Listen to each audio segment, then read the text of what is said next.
to get into that, Rhonda, maybe you could tell us a little of the background of the story of Julie Graham. Sure.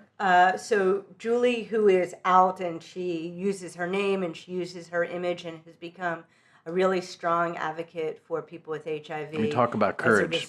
Absolutely, as a result of her experience. So Julie, we met several years ago. She was in her early 20s. She's a nurse at the VA in Lebanon County, and she still is. In Pennsylvania. In Pennsylvania, yes. And so Julie had a relationship with someone that went south. She's certainly not the first person who ever was in a relationship with someone that they regretted being in a relationship with. When that relationship went bad, that former boyfriend went to the district attorney's office in Lebanon County and filed criminal charges saying that she had HIV and that she didn't disclose and that he was at risk.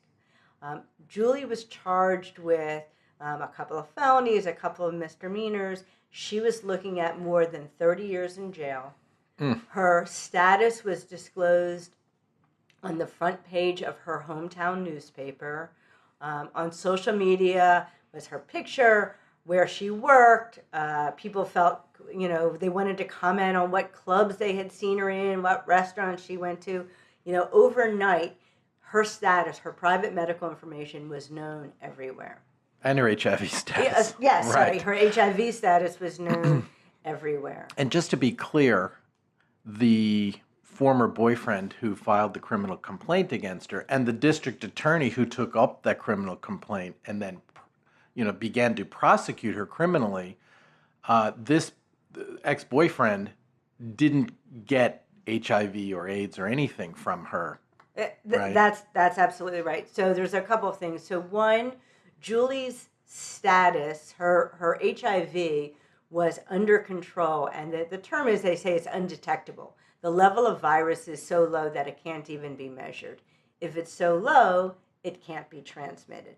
That on top of, with some basic biology, if you think about women's bodies and men's bodies, it's much more difficult for a man to get HIV from a woman, whereas women are we're designed to be perfect little incubators. But the risks are very low to begin with.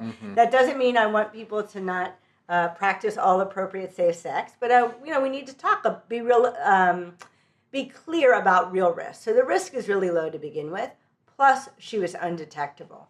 The literature shows there has not been a case that somebody who's undetectable has transmitted HIV to somebody else. Not a single case. Not a single case. Okay. And they have done extensive studies on this. And in fact, the slogan is now undetectable equals untransmittable. It's U equals U.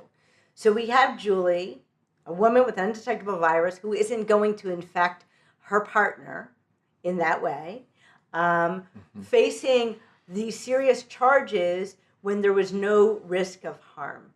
And so what we see is, like Julie's former partner and other aggrieved partners, that they use the law to get back at somebody who they're upset